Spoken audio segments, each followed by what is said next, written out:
Welcome back to More Than Rust. I apologise profusely for the terrible lighting in here today. Yes. I can see. Anyway, today's episode was going to be the installation of the engine into the rover. Well, sort of unfortunately, due to time constraints, the engine's already in the rover. Not bolted in, it's just sort of plops. Due to the fact that to get the engine in the rover, I had to shove the rover outside to then get the engine crane to get anywhere near the front of it to get the engine in. And to do all of that, it had to be a nice day. And as you can probably tell, it's not. And because putting the engine into a car is a two-person job, and there's only two people living in this house, no one was there to operate the camera.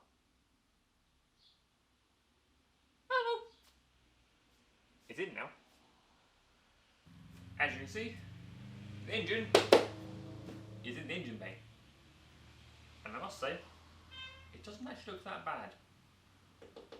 So, next step is actually bolting it in.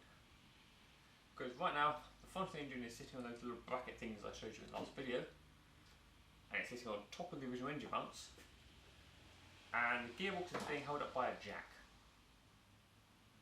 And no, Jack is not my engineer friend who does all the engineering for me. It's literally a floor jack. So.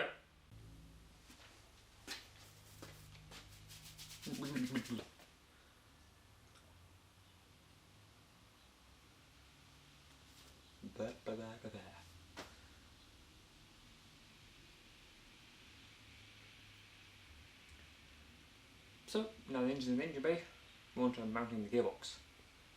Now, our original plan was to use the original Altiza crossmember and just put a couple of space under the corners to space it down by about 25 to 30 mil.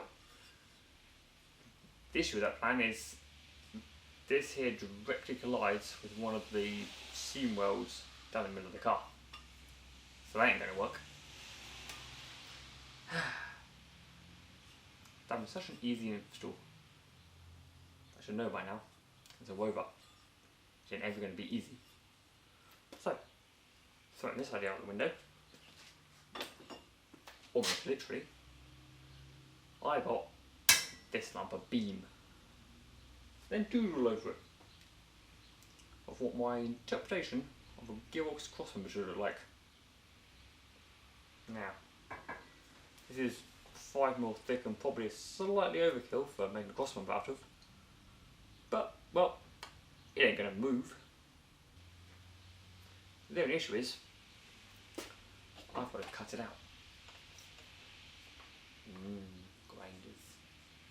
Make pretty sparks. Yippee!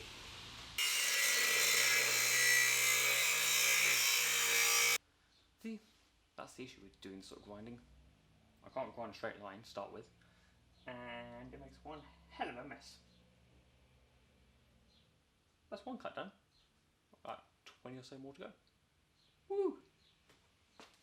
And this is where the original crossmember would have been a lot easier. Hoo-hum. So a giant lump of steel, let's turn to this. A lot smaller lump of steel. Ultimately, the plan is to bend it, so I end up with, this way at least, a step up and a flat plate. As I said, a step up and a flat plate. Obviously, two raised sections each end will bolt to the floor. This lower section in the middle will basically support the gearbox on the original valve mount on the bottom of the box. Now, it's all great in theory, but now I've got to figure out a way of bending 5mm thick plate steel. Oh, it's galvanised because, you know, it's what I had on hand. Ultimately, the answer is more grinding and a big ass hammer. So, after a few hours of grinding, cutting and welding, we end up with this lighting bracket. Now it's not 100% finished yet because it still needs a gusset filling in these corner pieces to reinforce it.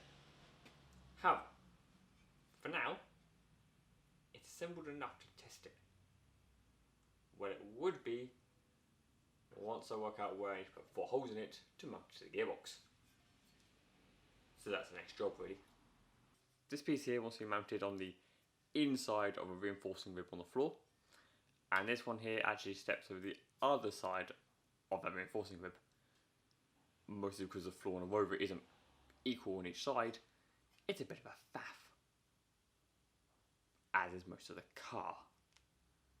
Right, time to drill some holes in hopefully the right place. As some of you may remember, the reason I had to get the gearbox crossmember sorted and fix the gearbox in place was to set the distance of the engine inventiveness to the car, so I could then make some new engine mounts. However, that crossmember alone took me 3 weeks to build, so I can't even imagine how long it's going to take me to make some engine mounts and modify the chassis to fit the engine mounts onto the car. So it ain't going to be done this side of Christmas. Like the video if you liked it, subscribe to the channel if you haven't already, and yeah, feel free to check out the Instagram account between episodes, because it should then give you some more tidbits of what's going on.